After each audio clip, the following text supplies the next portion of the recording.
श्रीपराशरभट्टार्याः श्रीरङ्गेशपुरोहिताः श्रीवत्साङ्गसुधश्रीमान् श्रेयते मेस्तु பூயசே. இன்றைக்கி ஸ்ரீ விஷ்ணு சஹஸ்ரநாமத்தில் 14வது திருநாமம் புருஷக பார்க்க போகிறோம். புருஷகனா தன்னையே பக்தர்களுக்கு வாரி வாரி கொடுப்பவர். எதை கொடுப்பார்? அதான் பார்த்தோமே, முக்தானாம் பரமாகதிகை, அதுதானே அடித்தளம் 5 திருநாமத்துக்குன்னு பார்த்தோமே. ஸோ தன்னோட அனுபவத்தை வாரி வாரி கொடுப்பார். முக்தர்களுக்கு தன்னையும் கொடுத்து கல்யாண குணங்கள் 8ஐயும் கொடுத்து பேரானந்தமாக அனுபவிக்க கொடுக்குறார். அவரோட திருவடியை வேறு முக்தானாம் பரமா கதி இல்லை, கதின்னா திருவடி அனுபவத்தையும் கொடுக்குறார் அப்படின்னு பார்த்தோம் புருஷகாக்கு. அங்கே எப்போவுமே நித்திய சூரிகள் என்ன பண்ணுவா, சாமகானம் பாடிகிட்டே இருப்பாள். முக்தர்கள் எல்லாம் அதை அனுபவிச்சுட்டு பெருமாள் கைங்கரம் பண்ணிட்டு எல்லாரும் அதுலேயே மூழ்கி இருப்பாள். அதுதான் புருஷகான திருநாமம். அங்கே எப்போவுமே என்ன சத்தம் கேட்டுகிட்டே இருக்குன்னா, நமகன்னு கேட்டுகிட்டே இருக்கும். ஏன்னா பெருமாளுக்கு திருமஞ்சனம், ஆராதனை, தூப தீபம் நடந்துகிட்டே இருக்கும். அங்கே எத்தனை மணி நேரம் தெரியாது, ஏன்னா அதுக்கு பதிலே கிடையாது. ஏன்னா அங்கே கால நேர பிரமாணமே கிடையாது. சதா பஷ்யந்தி சூரியக, பெருமாளை பார்க்குறது மட்டும்தான், அனுபவிக்கிறது மட்டும்தான். இதே யமலப்பட்டினத்தை என்ன பண்ணுவான்னா, சக பஷன்பா, எப்போ பார்த்தாலும் அந்த சத்தம் தான் கேட்டுருக்கோம். இங்கே வைகுண்டத்தில் பகவான் அப்போதைக்கப்போது ஆரம்பம் இல்லையா. ஸோ ஒன்று கூட மிச்சம் இல்லாமல் இன்பத்தை வாரி வாரி வழங்குறார். அதனால தான் அவருக்கு திருநாமம் புருஷக அப்படின்னு. இப்போ இதுக்குள்ள கதையை பார்க்கலாம். ராமானுஜர் திருநாராயணபுரத்துலேருந்து டெல்லிக்கு அங்கே போனார். ஏன்னா விக்கிரகம் திருநாராயணபுரத்தில் இல்லை.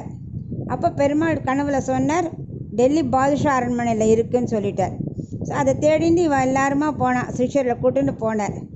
அங்கே பாதுஷா இவரை பார்த்தவொடனே முதல்ல சன்னியாசி தானே நினச்சார். வந்ததை பார்த்தா என்ன ஒரு தேஜஸ், அசந்து போயிட்டார் பாதுஷா. அப்போ இவர் எதுக்காக வந்திருக்காருன்னு கேட்டவொடனே இவர் சொன்னால், நான் விக்கிரகம் மாதிரி திருநாராயணபுரத்தில் பிரதிஷ்டை பண்ணுறதுக்காக இங்கே இருக்குன்னு சொன்னார் எங்கள் பெருமாள், அதை தேடின்னு வந்திருக்கேன் அப்படின்னார். அவர் தன்னை சிலைகள் இங்கெல்லாம் கொண்டு போனார். அது இருக்கிற ரூமை காமிச்சார். அந்த அறையில் பார்த்தார். விக்கிரகத்தை பார்த்தா அவருக்கு தெரியல, ஏன்னா அவர் பார்த்ததில்லை. அதனால் அவர் சொன்னார், என் செல்லப்பிள்ளாய் வாராய், என் சுந்தரகுமாரா அப்படிலாம் கூட்டார். பார்த்தா பெருமாள் வரல. ஓ, இங்கே விக்கிரகம் இல்லை, வேற எங்கேயா உங்களுக்கு இடம் இருக்கா அப்படின்னு கேட்குறார். அப்போ பாதுஷா சொல்கிறார், வேறு உங்கேயும் இல்லை, என் பொண்ணு அந்த படத்தில் எப்போவும் ஒரு விக்கிரகத்தோடு விளையாடிகிட்டே இருப்பாள். பட் நீங்கள் எப்படி அங்கே வர முடியும், நீங்கள் சன்னியாசியாச்சே அப்படிங்கிறார். அப்போ ராமானுஜர், நான் உள்ளே வரமாட்டேன், நான் வாசல்லையே நிற்கிறேன், என் செல்லப்பிள்ளை அங்கே இருந்தால் நான் கூப்பிட்றேன், அவர் ஓடி வந்துடுவார் அப்படிங்கிறார்.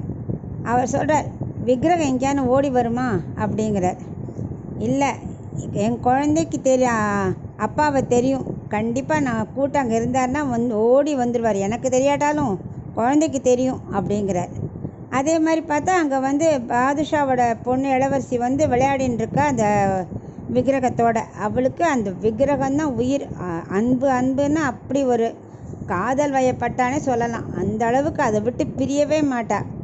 இவர் அந்தப்புற வாசலில் நின்றுட்டு, வாரா என் செல்லப்பிள்ளை சம்பத்குமாரா அப்படின்னு கூப்பிட்டார். அவ்வளவுதான். அப்படியே அந்த விக்கிரக சதங்க சத்தம் ஜல் ஜல்னு கேட்க ஓடி எம்பெருமானார் மடியில் உட்காந்துட்டார். அப்போ நடாதுர ஆழ்வார் கேட்டார் அவர்கிட்ட, எப்படி பெருமாள் நீங்கள் கூப்பிட்டவொடனே ஓடி வந்துட்டாரே அப்படின்னா.